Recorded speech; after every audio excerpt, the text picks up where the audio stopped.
20 minute में 20 खबर में आपका स्वागत है और मैं हूं आपके साथ दीपक व्यास। हम अगले 20 मिनट में आपको देश दुनिया की ऐसी 20 ऐसी खबरें बताने वाले हैं जो इस वक्त न केवल सुर्खियों में है बल्कि दिलचस्प और अहम भी हैं। तो शुरू करते हैं 20 मिनट में 20 खबरों का सिलसिला। सबसे पहले देखते हैं राजस्थान की कौन कौन सी खबर इस वक्त अहम है। अपनी मां की गोद में 7 महीने की नूर फातिमा खुद से सबसे ज्यादा सुरक्षित महसूस करती है, लेकिन नूर फातिमा की मां नरगिस जानती है अभी नूर फातिमा के लिए इस गोश्त से ज्यादा 16 करोड़ रुपए की जरूरत है, जिससे उसकी जान बच सकती है।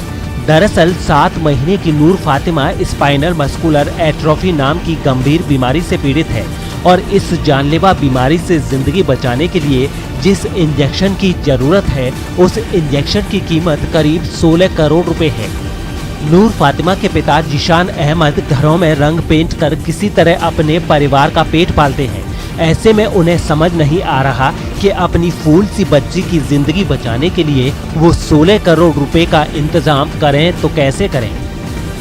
कैसे में फर्स्ट टाइप बीमारी है, इसके लिए 16 करोड़ रुपए चाहिए। कोई इलाज नहीं है वरना इसकी जान भी जा सकती है। प्लीज मैं सबसे यही कहती हूँ कि मेरी बच्ची की ज़्यादा से ज़्यादा हेल्प कीजिए। इसके ये जेनेटिक डिसऑर्डर वाली प्रॉब्लम है जिसका और इसका कोई इलाज है नहीं। इसका सिर्फ इलाज जो है वो एक 16 करोड़ रुपए का टीका जो यहाँ नहीं अमेरिका में है, और लोगों से संपर्क करके हमको कोशिश कर रहे हैं कि भाई ये पैसा क्राउड फंडिंग के जरिए इकट्ठा करके बच्ची के टीका लगवा सकें। अरब सागर से उठा चक्रवाती तूफान ताउते गुजरात से निकलकर मंगलवार की रात राजस्थान में प्रवेश कर चुका है। ताउते का असर प्रदेश के करीब सभी जिलों में देखने को मिल रहा है। इसकी वजह से कई जगह तेज हवाएं तो चली ही चली, साथ ही इसके असर से सभी जिलों में झमाझम बारिश भी देखने को मिली।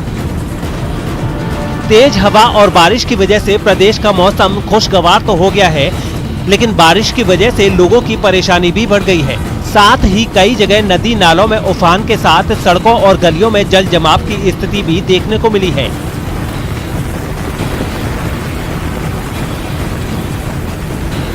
ताउते की वजह से राजधानी जयपुर के साथ साथ टोंक, करौली, बूंदी, कोटा, सीकर, भीलवाड़ा, बांसवाड़ा, उदयपुर, जोधपुर, अजमेर, बारां, दौसा, अलवर, पाली और प्रतापगढ़ में बारिश का असर देखने को मिला है।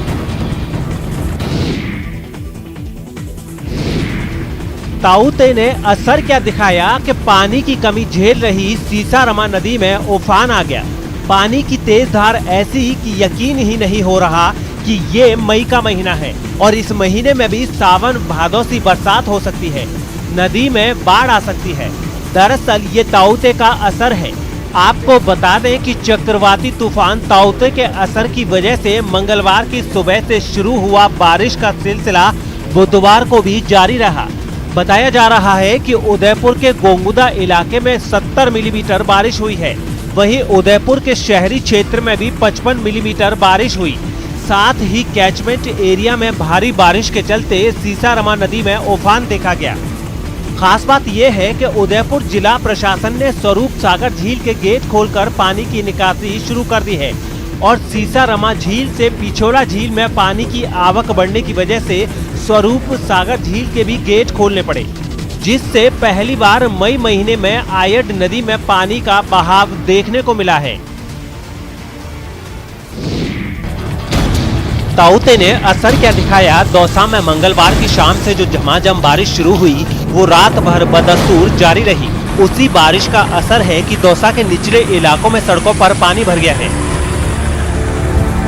बताया जा रहा है कि पहले 24 घंटे में ही दौसा जिला मुख्यालय में करीब 80 mm बारिश हुई है और इस बारिश की वजह से दौसा की सड़कों पर पानी जमा हो गया है। सड़कों पर जमा हुए इस पानी की वजह से लोगों को कहीं आने जाने में भारी परेशानी का सामना करना पड़ रहा है। दौसा में सबसे खराब हालत मंडी रोड और गुप्तेश्वर सर्किल की है, जहां जल जमाव से पूरे इलाके के लोगों का हाल बेहाल हो गया है। मौसम बदल गया है। आंधी तूफान की वजह से मौसम बिल्कुल ठंडा हो गया। गर्मी से बहुत राहत मिली है। मौसम ऐसा लग रहा है जैसे सर्दी का सा हो रहा है, शिमला का मौसम। में ताउते तूफान की वजह से बारिश चालू हो गई है। कल से ही बारिश चालू हो रही है और अभी तक भी बारिश आ रही है। मौसम भी बहुत ठंडा हो गया है, गर्मी से बहुत राहत। सीएम अशोक गहलोत ने प्रदेश की हेल्थ सर्विस को मजबूत करने के लिए फिर नए दिशा निर्देश दिए हैं। मंगलवार रात को वीडियो कॉन्फ्रेंसिंग के दौरान हुई मीटिंग में उन्होंने कहा कि प्रदेश में सीएचसी और पीएचसी स्तर पर कोविड उपचार की व्यवस्थाओं को युद्ध स्तर पर मजबूत बनाया जाए। इस मीटिंग में सीएम गहलोत ने ये भी बताया कि कोरोना से चल रही जंग में जीत के लिए 50,000 ऑक्सीजन कंसंट्रेटर खरीद का भी ऑर्डर दिया गया है। इसके लिए इंग्लैंड, अमेरिका, चीन, साउथ कोरिया समेत कई देशों के सप्लायर से कांटेक्ट भी किया गया है। इस मीटिंग से अलग सीएम गहलोत ने एक और अहम जानकारी दी है। इस फैसले के तहत चिरंजीवी बीमा योजना से अब ब्लैक फंगस का भी इलाज किया जाएगा। ये बीमारी अभी इस बीमा योजना में शामिल नहीं है, लेकिन 1-2 दिन में इसे जोड़ दिया जाएगा। ये जानकारी भारतीय जैन संगठन के 37 जगहों पर 700 ऑक्सीजन कॉन्संट्रेटर्स के वर्चुअल लोकार्पण के दौरान सीएम ने दी। राजस्थान के झालावाड़ में लॉकडाउन तोड़ने वाले लोगों को पुलिस ने अलग अलग तरीकों से सबक सिखाया। लॉकडाउन में बेवजह घरों से बाहर घूम रहे लोगों को पकड़ने के लिए शहर में पुलिस की कई टीमें तैनात की गई हैं, जिनमें एक टीम ने लॉकडाउन तोड़कर बेवजह घूम रहे लोगों की आरती उतारकर उन्हें शर्मसार किया। सोशल डिस्टेंसिंग के नियमों का पालन करते हुए एक पुलिस कर्मी ने पहले सभी लोगों को तिलक लगाया और दूसरे ने उनकी आरती उतारी। झालावाड़ में ही तैनात पुलिस की दूसरी टीम ने लॉकडाउन में बाहर घूम रहे लोगों को कसरत करवाई। इसी तरह एक इलाके में बेवजह घूम रहे लोगों को अलग तरीके से सजा दी गई। पुलिस ने जानकारी दी है कि वो कई बार लोगों को समझाने की कोशिश कर चुकी थी, लेकिन कई लोग नियमों को तोड़ने से बाज नहीं आए। बताया गया है कि जो कोई भी पुलिस को सड़कों पर घूमता मिला, उसको कसरत करवाने और आरती उतारने के बाद क्वारंटीन सेंटर भी भेज दिया गया। भीलवाड़ा में मिशन अगेंस्ट कोरोना की कमान संभाल रहे जिला कलेक्टर शिव प्रसाद एम नकाते ने अब खुद ही डोर टू डोर सर्वे का काम शुरू किया है। कलेक्टर शिव प्रसाद खुद ग्रामीण क्षेत्रों का जायजा ले रहे हैं और घर घर जाकर प्रशासन की ओर से की गई तैयारी, लॉकडाउन को लेकर होने वाली समस्याओं और कोविड हेल्थ मैनेजमेंट सिस्टम की जानकारी ले रहे हैं। इसी कड़ी में कलेक्टर शिव प्रसाद ने सवाईपुर और कोटड़ी जैसे इलाकों में जाकर खुद ही कई आम लोगों से पूछताछ भी की। आपको बता दें कि इस इलाके में पहले भी door to door health survey हो चुका है, लेकिन कलेक्टर खुद अब इस बात की तस्दीक कर रहे हैं कि सर्वे के दौरान कहीं कोई चूक तो नहीं हो गई थी। घर घर निरीक्षण के दौरान कलेक्टर ने उपखंड स्तरीय गठित कोर ग्रुप की बैठक लेकर BLO, ANM, आशा सहयोगिनी और आंगनबाड़ी कार्यकर्ताओं को तीसरी बार ILI और संक्रमित मरीजों का सर्वे गुरुवार से शुरू करने के निर्देश भी दिए हैं। डूंगरपुर के कोरोना संक्रमित मरीजों के लिए राहत भरी खबर आई है।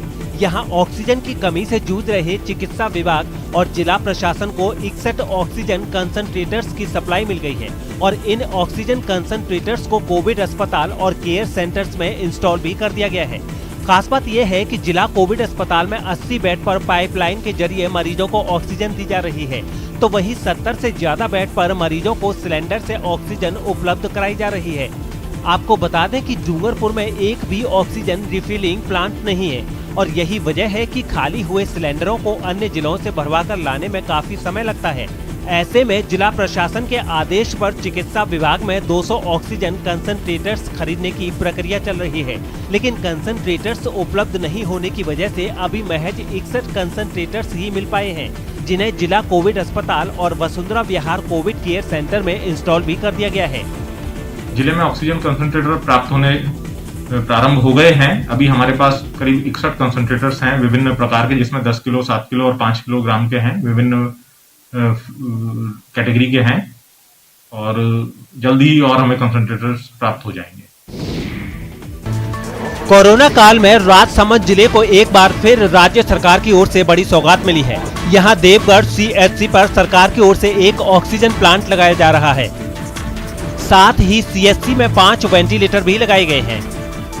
साथ ही साथ नर्सिंग स्टाफ को भी तैनात किया गया है। इससे पहले जिले के RK हॉस्पिटल और नाथ द्वारा अस्पताल में राज्य सरकार की ओर से ऑक्सीजन प्लांट बनाने का काम शुरू किया गया था। और अब देवगढ़ सीएससी पर 100 सिलेंडर रोजाना क्षमता का ऑक्सीजन प्लांट लगाने का काम शुरू हो रहा है। आपको बता दें कि 6 लाख की लागत से इस प्लांट का निर्माण हो रहा है, जो 2 महीने में बनकर तैयार हो जाएगा। इस प्लांट के निर्माण से देवगढ़ शहरी क्षेत्र के अलावा आसपास की 32 ग्राम पंचायतों के मरीजों को इलाज में मदद मिलेगी। शरीर कांपने लगा है, लेकिन अपने बेटे से मिलने का जो सुकून है वो इस बुजुर्ग औरत के चेहरे पर नजर आ रहा है। बेटा भी उस माँ से मिलकर बेहद खुश है, जिसे वो मृत मानकर तर्पण कर चुका था। इस बुजुर्ग औरत का नाम राजकुमारी है और इसे घर ले जाने भरतपुर आया ये इसका बेटा शेर सिंह है, जो मध्य प्रदेश के अशोकनगर का रहने वाला है। दरअसल राजकुमारी की मानसिक हालत ठीक नहीं रहती और उसी हालत में वो 5 साल पहले गुम हो गई थी। बताया जा रहा है कि 2016 में शेर सिंह अपनी मां को दिखाने के लिए ट्रेन से भोपाल जा रहा था। रास्ते में बीना रेलवे स्टेशन पर शेर सिंह पानी भरने के लिए ट्रेन से उतरा और जब वापस लौटा तो मां नहीं मिली। शेर सिंह ने काफी तलाश की, लेकिन फिर भी मां का कहीं पता नहीं चला। कुछ दिनों बाद शेर सिंह के ही पड़ोस में रहने वाले एक शख्स ने इटारसी रेलवे स्टेशन पर ट्रेन हादसे का शिकार हुई एक महिला की पहचान शेर सिंह की मां राजकुमारी के तौर पर की। जब शेर सिंह को इस बात का पता चला तो उसने मां को मृत मानकर उनका श्राद्ध भी कर दिया, लेकिन उसे विश्वास था कि उसकी मां अभी जिंदा है और इसलिए वो अक्सर सोशल मीडिया के जरिए मां को खोजने की कोशिश करता रहा। और इसी कोशिश में उसे पता चला कि उसकी मां भरतपुर के अपना घर आश्रम में है। लिहाजा वो लॉकडाउन की परवाह किए बगैर अपनी मां को लेने अशोकनगर से भरतपुर दौड़ा चला आया। कभी किसी प्रकार के झूठे सच्चे जो हैं वो मुकदमे खारिज करवाकर ये खुद ही मुकदमा दायर करते हैं, खुद ही दलील देते हैं, खुद ही खारिज करवा लेते हैं, खुद को सर्टिफिकेट दे देते हैं। न कांग्रेस गई ना कांग्रेस जाएगी। हमने एफआईआर दिल्ली पुलिस को दी है, हमारे साथियों ने कई और जगह भी एफआईआर के लिए दरखास्त दी है। कानून कार्रवाई करेगा। आज ये मामला है ही नहीं, साथी मामला है 20,000 करोड़ की 62 करोड़ लोगों से लूट का। उसका जवाब नहीं देना, इसलिए सुप्रीम कोर्ट की याचिका में मामले को उलझा दो। ये नहीं बताना कि आईसीयू बेड क्यों नहीं है, वेंटिलेटर क्यों नहीं है, इसलिए पूरे मामले को उलझा दो, उलझा के रखो। ये नहीं बताना कि टोसिलाजोम का इंजेक्शन क्यों नहीं मिलता, ये नहीं बताना कि रेमडेसिवियर के इंजेक्शन पे 30,000 रुपया ब्लैक में क्यों मिलता है, ये नहीं बताना कि फेविफ्लू और आइवरमेक्टिन की इंजेक्शन और गोली उपलब्ध क्यों नहीं, ये नहीं बताना कि डेक्सोना के इंजेक्शन पर ब्लैक क्यों चल रही है, ये नहीं बताना कि अस्पताल क्यों नहीं बनाए, ये नहीं बताना कि फर्जी वेंटिलेटर क्यों दे दिए पीएम केयर फंड से। इसलिए इस प्रकार के झूठे एजेंडा सेट करने हैं। मेरा विनम्र अनुरोध है, इन एजेंडा से बचिए और सच्चाई के रास्ते पर चलिए। 20 मिनट 20 खबर में अब देख लेते हैं कुछ दूसरे राज्यों की खबरें।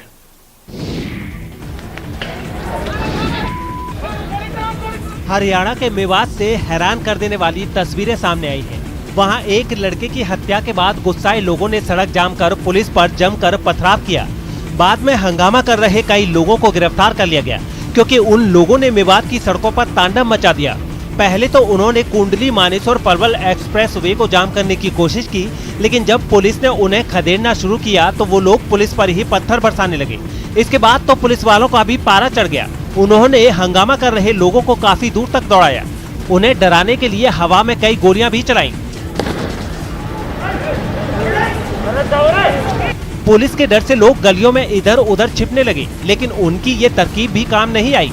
पुलिस वालों ने उन्हें ढूंढ ढूंढ कर बाहर निकाला और कई लोगों को तो गिरफ्तार भी कर लिया। इतना ही नहीं, सड़कों पर हंगामा करने वालों की मोटरसाइकिलें भी जब्त कर ली गई।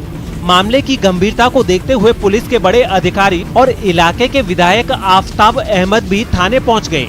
पुलिस ने इस हत्या के लिए पुरानी रंजिश को जिम्मेदार ठहराया है। दोनों पक्षों का रंजिश पहले से चली आ रही है। खबर है कि इस मामले में 14 लोगों के खिलाफ केस दर्ज करते हुए पुलिस ने हत्या के 6 आरोपियों को भी गिरफ्तार कर लिया है।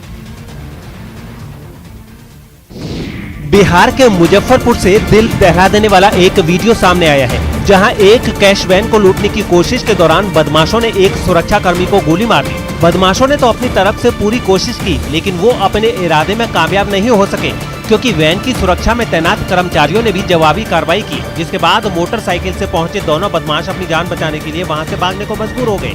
सामने आए वीडियो में देखा कि सेंट्रल बैंक ऑफ इंडिया के कैश वैन के पास पहुंचते ही एक बदमाश मोटरसाइकिल से नीचे उतरा और उसने वहां मौजूद सुरक्षा कर्मियों पर अंधाधुंध फायरिंग शुरू कर दी। इस हमले में एक सुरक्षा कर्मी को गोली लग गई, लेकिन इसके बावजूद उसने उस बदमाश पर गोलियां चलाई। तब तक दूसरा सुरक्षा कर्मी भी अपनी बंदूक तान चुका था, जिससे घबराकर वो बदमाश मोटरसाइकिल पर बैठकर अपने दोस्त के साथ वहां से भाग गया। इस घटना की जानकारी मिलते ही पुलिस वहां पहुंच गई। सुरक्षा प्रहरी द्वारा जो फायरिंग किया गया है, अपराधी भागे हैं, लूट नहीं हुई है। इस हमले में घायल हुए सुरक्षा कर्मी को तुरंत अस्पताल में भर्ती करा दिया गया। उत्तर प्रदेश के कानपुर में बीजेपी विधायक पर हमले के आरोपियों को उनके समर्थकों ने जमकर पीटा। आरोप है कि 3 लोगों ने बीजेपी विधायक पर उस समय हमला किया जब वो टहल रहे थे। हालांकि पुलिस चौकी नजदीक होने की वजह से वो जल्द ही पकड़ लिए गए, लेकिन जैसे ही पुलिस वाले तीनों आरोपियों को थाने ले जाने लगे, बीजेपी विधायक सुरेंद्र मैथानी के समर्थक उन पर टूट पड़े। हमले के बाद आरोपियों को कुछ समय पुलिस चौकी में रखा गया, जिसके बाद बाहर विधायक के समर्थक इकट्ठा हो गए और जैसे ही आरोपियों को बाहर लाया गया, वो उन पर थप्पड़ बरसाने लगे। हालांकि पुलिस वालों ने उन्हें रोकने की भी कोशिश की, लेकिन वो पुलिस की बात मानने के मूड में नहीं दिखे। उन्हें देखकर ऐसा लगा मानो वो इस बात का इंतजार कर रहे थे कि कब हमला करने वाले आरोपी उनके हाथ लगे और वो उन्हें जी भरकर पीटे, क्योंकि पुलिस वालों के लाख मना करने के बावजूद तीनों आरोपी गुस्से से आग बबूला लोगों के थप्पड़ खाते रहे। नतीजा ये हुआ कि हार मानकर पुलिस वालों को तीनों आरोपियों को चौकी के अंदर भेजना पड़ा, लेकिन विधायक समर्थक फिर भी नहीं माने और नारे लगाते हुए अंदर जाने की कोशिश करते रहे। यही नहीं, पुलिस वालों के रोकने पर वो उन्हीं से भिड़ गए। इससे पहले बीजेपी के जिस विधायक पर हमला हुआ, उन्होंने खुद आप बीती भी सुनाई। 3 लोग दौड़ते हुए 2-3 लोग आए और उन्होंने यहाँ बम फेंका, फिर तुरंत अर्जेंट पुलिस ने उनको पकड़ लिया। विधायक पर हमले के बाद ये हंगामा घंटों चला और जैसे तैसे आरोपियों को पुलिस चौकी से थाने भेजा गया। छत्तीसगढ़ के सुकमा में नक्सलियों की एक कायराना हरकत की वजह से 18 ग्रामीण जख्मी हो गए, जबकि 3 की जान चली गई। सोमवार को एक पुलिस कैंप का विरोध करने के लिए नक्सलियों ने गांव वालों को सुरक्षा बलों पर हमले के लिए उकसाया, जिसका हैरान करने वाला वीडियो भी सामने आया। पुलिस और सुरक्षा बलों के सामने हजारों गांव वाले विरोध करने के लिए जमा हो गए। विरोध कर रहे लोगों में बड़ी संख्या में महिलाएं भी दिखी। गांव वाले हाथों में पत्थर और लाठियां लेकर पहुंचे। कुछ देर तक तो हंगामा और अफरा तफरी का माहौल बना रहा, लेकिन थोड़ी देर बाद अचानक गोलियों की तड़तड़ाहट सुनाई देने लगी। जानकारी के मुताबिक नक्सलियों ने गांव वालों को ढाल की तरह इस्तेमाल किया। गांव वालों की भीड़ में छिपे नक्सलियों ने सुरक्षा बल के जवानों पर गोलियां चला दी। आरोप है कि नक्सलियों ने पुलिस कैंप को जलाने की कोशिश भी की, जो कामयाब नहीं हो पाई। आग वाली जगह से कुछ रॉकेट भी बरामद हुए। घंटों के बाद जब भीड़ छटी तो कई गांव वाले बुरी तरह जख्मी हो चुके थे। कुछ ग्रामीणों को गोली लगी और कुछ को पत्थर लगे। हालांकि ग्रामीणों ने आरोप लगाया है कि पुलिस की तरफ से भी बल का प्रयोग किया गया था। दिल्ली में होम आइसोलेशन के मरीजों तक ऑक्सीजन पहुंचाने के लिए ऑक्सीजन कॉन्सनट्रेटर बैंक की शुरुआत कर दी गई है। दिल्ली सरकार के जरिए ये सुविधा कोरोना मरीजों को मुफ्त में दी जा रही है और जरूरतमंदों को ऑक्सीजन कॉन्सनट्रेटर बैंक से मशीन घर तक पहुंचाई जा रही है। ऐसे ही एक बैंक की तस्वीरें साकेत से सामने आई हैं, जहां से कॉन्सनट्रेटर मशीन किदवई नगर के एक सोसाइटी में पहुंचाई गई। बताया गया है कि यहां होम आइसोलेशन के एक मरीज को ऑक्सीजन की सख्त जरूरत थी। ऑक्सीजन कंसंट्रेटर जो है वो अब किदवई नगर पहुंच चुका है। पीपीई किट पहनकर इसलिए तैयार हो रहे हैं क्योंकि इनको कोरोना मरीजों के पास पहुंचना है। इस काम में पूरी सावधानी बरती गई ताकि उस मरीज को करीब से बताया जा सके कि ऑक्सीजन देने वाली इस मशीन को कैसे इस्तेमाल करना है। ऑक्सीजन कंसंट्रेशन ऑन करके उनको डेमो देना है ताकि वो इसको यूज कर सके। फिलहाल दिल्ली के हर जिले में 200 ऑक्सीजन कॉन्संट्रेटर रखे गए हैं, लेकिन जरूरत पड़ने पर इनकी तादाद को और बढ़ाने का प्लान है। मुंबई के पास समुद्र में ताउते तूफान के कारण कई जहाज फंस गए थे। इन जहाजों में फंसे सैकड़ों लोगों को बचाने के लिए कोस्ट गार्ड और नौसेना ने मिलकर एक बड़ा रेस्क्यू ऑपरेशन शुरू किया, जिसके जरिए सैकड़ों लोगों की जान बचाई जा सकी। इस रेस्क्यू मिशन के लिए कोस्ट गार्ड ने अपने चेतक हेलीकॉप्टर को मोर्चे पर लगाया। समुद्र तट से जहाज काफी दूर था। तूफान के कारण समुद्र में उठ रही लहरें डराने वाली थीं, जबकि तकनीकी खराबी आने के कारण जहाज किनारे तक नहीं पहुंच सकता था। कोस्ट गार्ड के चेतक हेलीकॉप्टर में एक साथ केवल 3 लोगों को ही बिठाकर लाया जा सकता है, जबकि जहाज में 137 लोग फंसे हुए थे। इसलिए हेलीकॉप्टर लोगों को बचाने के लिए बार बार चक्कर लगाता रहा। कोस्ट गार्ड का जो हेलीकॉप्टर चॉपर है चेतक, वो बार बार जा रहा है और वहाँ से एयरलिफ्ट करके लोगों को सुरक्षित यहाँ पे लैंड करा। समुद्र में ताउते तूफान के असर की वजह से जहाज में खराबी आई थी, जिसके बाद तेज हवाएं जहाज को कागज की नाव की तरह बहाने लगी। ये शिप या जो बाज ये यहाँ पे कैसे फंसा आके? हवा से आ गया ना, हवा से आया था, कंट्रोल नहीं था इसका। नहीं उसका एंकर टूट गया ना। लेकिन अरब सागर में ताउते के कारण फंसने वाला ये अकेला जहाज नहीं था। 4 अलग अलग जहाजों में 700 से ज्यादा लोगों की जान पर मुसीबत आई थी, जिन्हें बचाने के लिए केवल चेतक ही नहीं बल्कि INS कोच्चि और INS कोलकाता को भी ऑपरेशन में शामिल किया गया। और अब देख लेते हैं अंतर्राष्ट्रीय जगत की कुछ अहम खबरें। जब बाकी देश कोरोना वायरस से लोहा लेने में उलझे हैं, तब रूस दुनिया के उत्तरी छोर पर मौजूद आर्कटिक जैसे वीरान इलाके में अपना प्रभुत्व जमाने में जुटा है। रूस वहां अपना बेहद आधुनिक मिलिट्री एयर बेस तो पहले ही बना चुका है और अब वो वहां अपनी सेना की पकड़ और मजबूत करने में लगा है।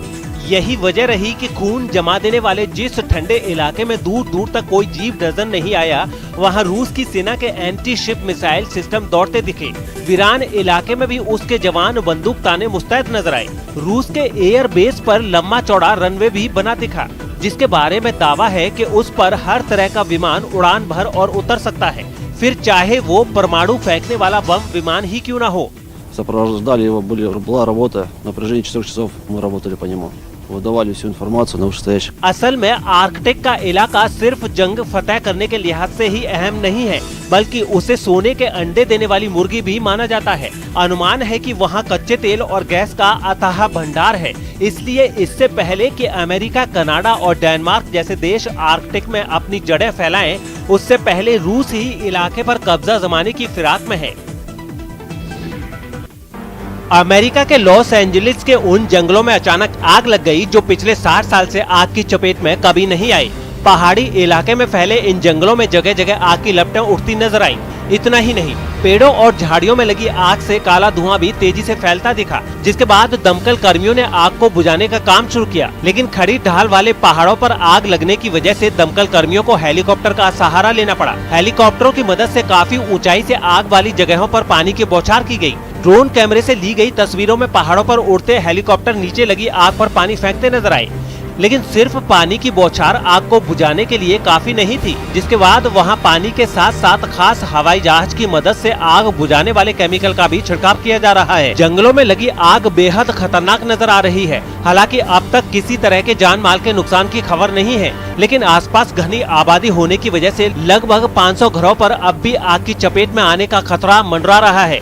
एक तरफ दमकल कर्मी अपने काम में लगे हैं, तो दूसरी ओर पुलिस भी मामले की तफ्तीश कर रही है। खबर है कि जंगलों में लगी आग के मामले में एक संदिग्ध शख्स को गिरफ्तार किया गया है। 5 साल तक चले लंबे कानूनी और कागजी पचड़ों के बाद आखिरकार बलूगा प्रजाति की 5 व्हेल कनाडा से अमेरिका पहुंच गई।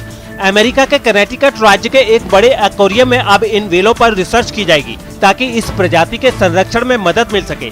इसलिए इतने खास मिशन के लिए व्हेलों को किसी VIP की तरह चार्टर्ड विमानों में ले जाया गया। खास तौर पर बनाए गए विशाल कंटेनरों में व्हेलों को लेकर तस्वीरों में एक प्लेन कनाडा के ओंटारियो से करीब 1500 किलोमीटर का सफर तय करके अमेरिका के कनेटिकट में उतरता दिखा। फिर इन कंटेनरों को ट्रैक्टर ट्रेलरों पर लादकर उनकी आखिरी मंजिल पर पहुंचाया गया। भारी भरकम व्हेलों को एक्वेरियम में पहुंचाने का काम बच्चों का खेल नहीं था, इसलिए दर्जनों विशेषज्ञों की निगरानी में व्हेलों को बेहद सावधानी से क्रेन से उठाकर कंटेनरों से निकाला गया। 300 किलो से भी ज्यादा वजनी वाली व्हेलों को एक्वेरियम के अंदर दाखिल कराने के लिए कई कर्मचारी पसीना बहाते दिखे। बताया गया है कि कनाडा के जिस अम्यूजमेंट पार्क से व्हेलों को लाया गया, वहां वो करीब 50 दूसरी व्हेलों के साथ एक टैंक में ऐसे रहती थी जैसे दड़बे में मुर्गियां। लेकिन अमेरिका के एक्वेरियम के बड़े से टैंक में व्हेल जमकर मौज करती नजर आई। अमेरिका के शिकागो से हैरान करने वाली तस्वीरें सामने आई हैं, जहां एक इमारत पर फंसे तोते को बचाने के लिए दमकल कर्मी पहुंच गए। बताया गया है कि अपने तोते के लिए परेशान मालिक ने वहां से गुजर रही दमकल की गाड़ी को रोककर मदद मांगी, क्योंकि उसका तोता इमारत के ऊपरी माले पर एक खिड़की के आगे बने पतले से चबूतरे पर जाकर बैठ गया था। ऐसे में नीचे खड़े इंसानों का बिना सीढ़ी के उतनी ऊंचाई तक पहुंच पाना मुश्किल था। जिसके बाद वहां पहुंचे दमकल कर्मी ने मदद का हाथ बढ़ाया और उसने एक लंबे से डंडे के एक सिरे को ऊपर तोते के करीब पहुंचाया। इस बीच वहां मौजूद लोग एकटक इस अजब गजब रेस्क्यू ऑपरेशन को देखते रहे और अपने अपने कैमरे में ये तमाशा रिकॉर्ड करते रहे। काफी देर की जद्दोजहद के बाद आखिरकार तोता डंडे के उस सिरे पर जाकर बैठ गया। ये देखकर वहां इकट्ठा हुई भीड़ खुशी से तालियां बजाती नजर आई और इसी के साथ तोते को सुरक्षित नीचे उतार दिया गया।